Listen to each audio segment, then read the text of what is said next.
সাভার ও নারায়ণগঞ্জে বেড়েছে ইফতার সামগ্রী সহ নিত্যপণ্যের দাম। আরও জানাতে সরাসরি যুক্ত হচ্ছেন সহকর্মী দেওয়ান ইমন ও বিল্লাল হোসাইন। শুরুতেই যাচ্ছি সাভার ইমনের কাছে। ইমন, দাম নিয়ে কি বলছেন ক্রেতা বিক্রেতারা, জানাবেন।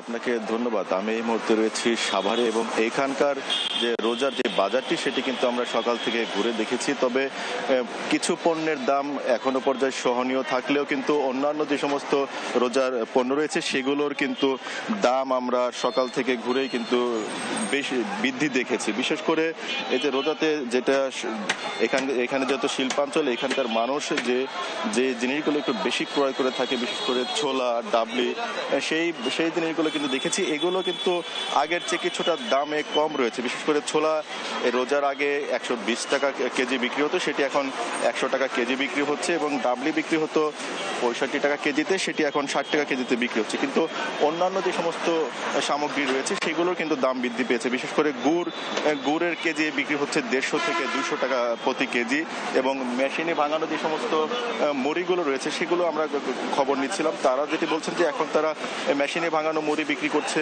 80 থেকে 160 টাকা কেজি, এবং হাতে ভাজা যে মুড়িগুলো রয়েছে সেগুলো তারা বিক্রি করছে 200 টাকা কেজিতে। আর অন্যান্য বিষয় যেগুলো, ফলের বাজারে কিন্তু অনেকটাই চড়া। বিশেষ করে এটি কিন্তু একবারে সাধারণ মানুষের নাগালের বাহিরেই বলা চলে। এখানে প্রতি কেজি একবারে নিম্নমানের যে খেজুরটি রয়েছে, বাংলা খেজুর বলে, সেই খেজুরটি বিক্রি হচ্ছে 180 টাকা কেজিতে, এবং খেজুরের কেজি যেটি ভালো মানের সেটি 1400 টাকা পর্যন্ত কিন্তু কেজি দরে বিক্রি হচ্ছে। এছাড়া নাশপাতি বিক্রি হচ্ছে 340 টাকা কেজিতে, বাঙ্গির পিস বিক্রি হচ্ছে 160 থেকে 200 টাকা করে।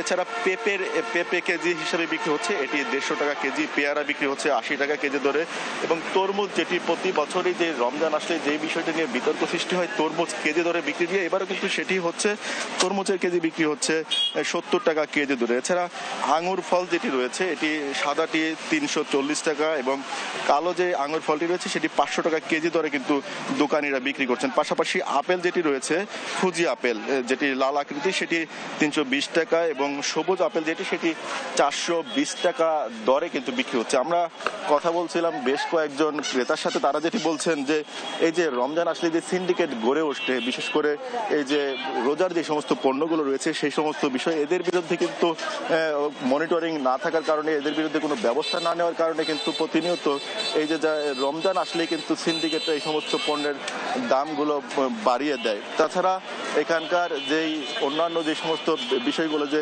বাজার মনিটরিং বা প্রশাসনের পক্ষ থেকে যে ব্যবস্থা নেওয়া, সেটি কিন্তু এই যে আজকে দ্বিতীয় রমজান চলছে, আমরা কিন্তু সেই বিষয়টি এখনো লক্ষ্য করিনি। এই অবস্থাতেই কিন্তু চলছে সাভারের এখানকার যে বাজার পরিস্থিতি সেটি, এবং এখানকে যেহেতু নিম্ন আয়ের মানুষের বসবাস, তাই তারা বলছে যে অতি দ্রুত যেন এই রমজান উপলক্ষে হলেও যেন এটির ব্যবস্থা প্রশাসন নেয়, এবং যেন বাজার পরিস্থিতিটি স্বাভাবিক রাখে। তো এই ছিল আমার কাছে সাভার থেকে সর্বশেষ খবর। আমরা এখন চলে যাব নারায়ণগঞ্জে, সেখানে রয়েছেন সহকর্মী বিল্লাল।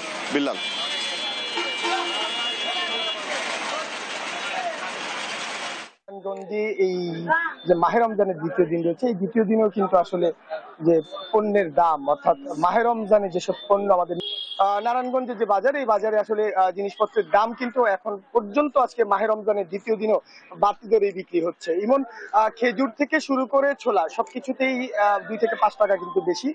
বিশেষ করে আজকে এই যে নারায়ণগঞ্জের সবচেয়ে বড় বাজার, যেটি দিগুবাবুর বাজারে আমরা আছি, এই বাজারে তেলের অনেকটা সংকট দেখা দিয়েছে। যেই তেল 173 টাকা বিক্রির কথা, সেই তেল কিন্তু 200 টাকা কেজি দরে পাওয়া যাচ্ছে না।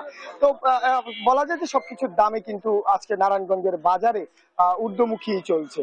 তো এই হচ্ছে আমার কাছে নারায়ণগঞ্জ থেকে সবশেষ ইশরাত। আপনাদেরকে ধন্যবাদ।